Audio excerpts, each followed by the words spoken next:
I think that's the exciting part. And it's also scary.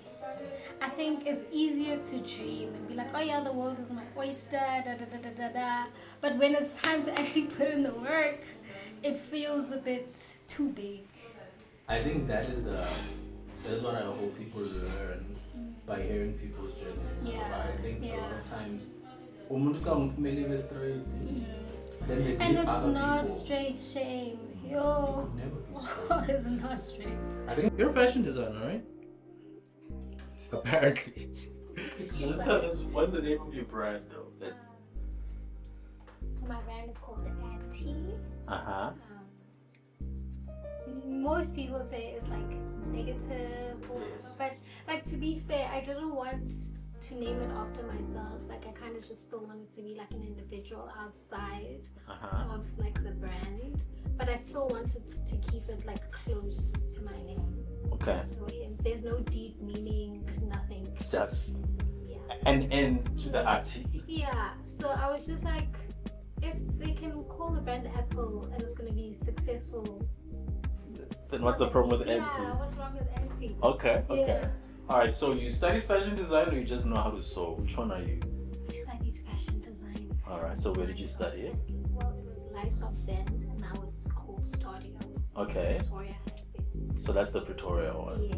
Yeah. Okay, so how long does one study fashion design You for? study 3 years for your degree, but if you want to move on to honors, that's obviously like 4 years. Mhm. I think that was a big transition for me, because like, even though I knew I wanted to be in fashion, I never really was in the creative space. Okay. I didn't learn how to sketch until I started Oh. fashion design. Oh. Like, so I just kind of went into it blindly. Okay. And I think being in this space, like other people were so much more creative. So like I kind of felt like I didn't belong. Okay. Yeah, so it was a lot of like proving to myself, like actually I want this and I belong here. And so the school part of it wasn't as enjoyable for me. Okay. So yeah. So it sounds like if fashion design might not have been plan A when you finish high school.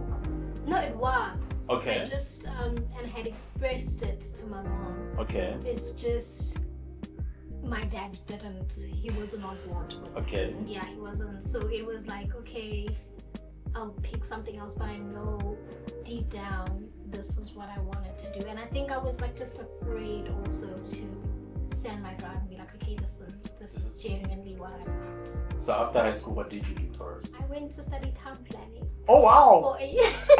For a year. Yeah, but also even with that, because I feel like the school system doesn't really prepare you for like varsity and the world of work. So most of these things we have an idea of what it is, but like in terms of the nitty-gritty work, we kind of walk into it blindly. Sure. So that was my case. I went there and I was like, okay, I'm gonna do town planning, da, da, da. But when I got there I was like, I don't see myself doing this like ever. Wait, so how did you cook up town planning here as a choice? It was recommended by my father. Okay. Yeah, he works with town planners, so he was like, yeah, this is great, this is great. And So it in you yeah, way I then. was sold. For me, it even started like when I was way younger. Okay. Yeah. Okay. So growing up, like even from, you know, when you go shopping Christmas clothes, da, da, da, da. Yeah. For me, my mom even hated going with me No because way. we will go store to store. Still, Athi finds nothing because You're so specific. I'm so specific. I'm like, yeah, I like this, but the color should have been. She's like, what do you mean it should have been? Because these options aren't here. Yeah. Like, you don't have these options. Where is this option coming from? So I think I've always had that frustration and that love for like clothing, wanting it to be exactly my way. Yeah. And even playing like with my sister. I remember Dressing. I remember for my 8th birthday, Yeah. I asked my mom to buy me like a pair of heels. This Okay. was like my first. I was like, I asked, so, but they were like, where are you gonna wear? I'm like, I don't care. I want heels. Heels for a child. Yes, I was 8 years old. I wanted heels. Yeah. So my parents gave in and they bought the heels. Yeah. But they made the mistake of not including me when they went to go buy them. Sure. So they come back and I don't like them. And now my mom is like, they can see in my face, like, actually, like, she's not happy. So like, Athi, what's wrong? Like, don't you like them? I'm like, no, I like them because I'm like scared to, like, because I've been wanting this thing. Sure. So I'm like, no, I like them, it's fine. Da, da, da, da, da, da, da.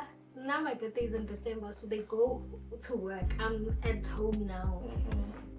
This is Athi cutting the heels, doing like her own little thing, making them like the way that she wants them. They come back in the evening. My mom is like, bring those heels so I can take them back because I can see that like you don't like them. We'll exchange them for like others and you'll pick ones that you like. I'm like, no, I like them now. I'm like, Athi, what do you? And they could tell like I bought the heels and they were completely different to what they were. So yeah, that is like my first experience as a designer. That was difficult, but thank God for my mom, Shane, because she fetched me from school and I was like, I don't like I'm not. She was like, what do you mean? Like, what's going on? And I told her like actually I wanted to do fashion. And I think my mom, being the person that she is, she felt bad that I had expressed it to her, but she was like, yo, your dad's not gonna, you know, and I already knew that. Sure. So she was like, because when she fetched me from school, we went straight to her workplace because she was working in Pretoria. Like, she was just like, okay, let's see this thing that you want to do, and she applied like immediately. And by the time we came home, we'd already applied, and we had now this daunting task of like telling my dad that actually, yeah. How did that come about? Yeah, it was tough. It was tough. It was, I won't lie, it's one of the toughest things I've ever had to do. Yeah. Because I think also like growing up as a black child, you do what your parents say. Sure. Yeah. So it was one of those things where I've decided and now I need to stick by it. But I'm glad that it happened that way, because even this isn't an easy journey. So I now had this thing that I fought to be here. Yeah. So I need to make sure that it works, because what was all of that for then, you know? And I mean, I've seen online your dad is one of your best models, so he's come around. He's right? come around, Shane. He's come around. Like even financially, like the first like collection that I did, he gave me the money to do that. Like even with like funding, like just directing me to, okay, this is what you need to do to get like funding and make sure, like, yeah. So he's the supporter. Yeah, he is. Yeah. What would you say some of the myths though of like being a fashion designer? It's not glamorous. Fashion design is not glamorous. I don't normally look like this when I work.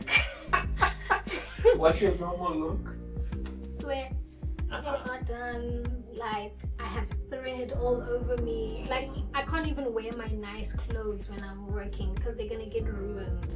Like even when I go out to buy fabric, I'll dress decently, but when I come back to work, I'll have to change and wear my little rags because I don't want to ruin my nice clothes. Okay, so then let's say there's a young person who says, why should one even study fashion design if you know how to sew and I already know how to make stuff myself? What would you say to that person? I think, okay, I won't lie, most of the things, okay, school will teach you like the basics of like, okay, pattern, making it standardized for the industry, right? Yeah.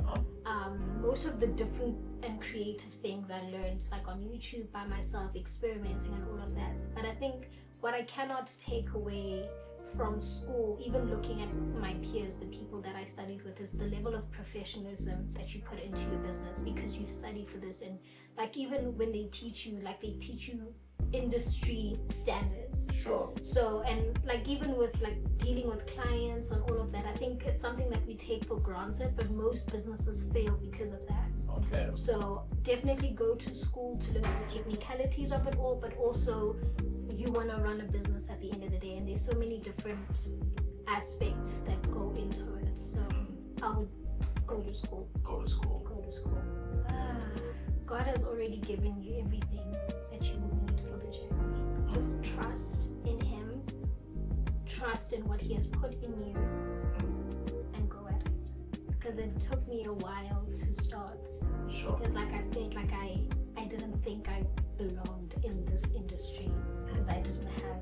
Still today, I struggle to think of myself as a creative. Sure. I just know how to sew. Like I make nice clothes, but like when people speak of creative, I don't think I would put myself in that conversation.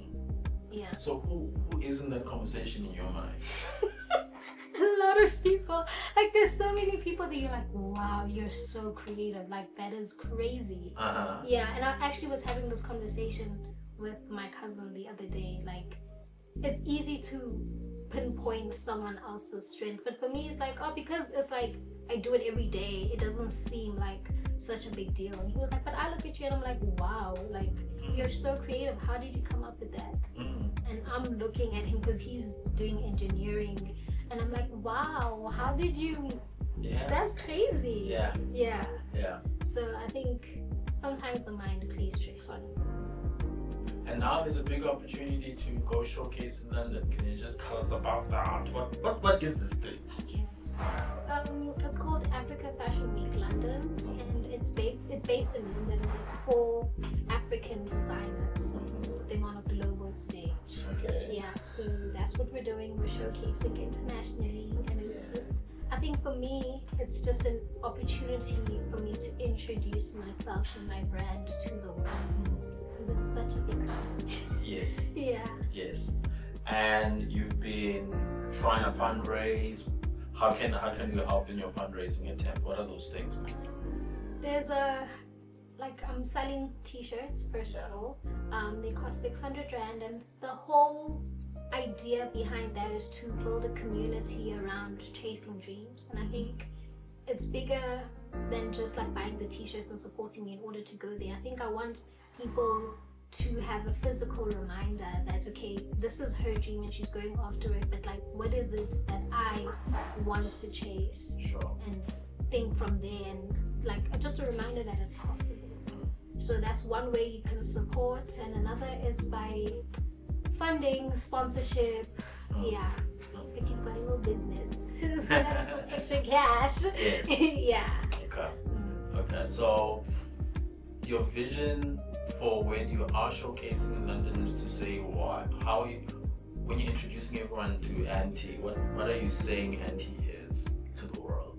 For me, in the fashion industry, I don't like that African fashion is always looked through a single lens. If they think of African fashion, it's bold print, it's you know.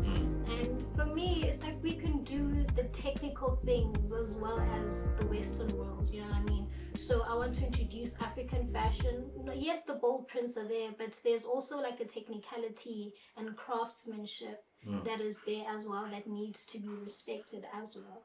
So I think that would be what I would like to introduce to the world. All right, okay. So how do people follow you? How do people find ways to support you for this? Okay, we have a website. It's www.shopauntie.online. We're on TikTok and Instagram at the handles at officialauntie.za. Yeah. Okay.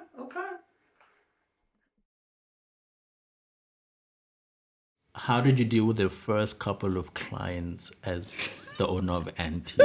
What were some of the things you're like, in my current state, I would never have done it that way, but it was because I had no clue what I was doing. Shame.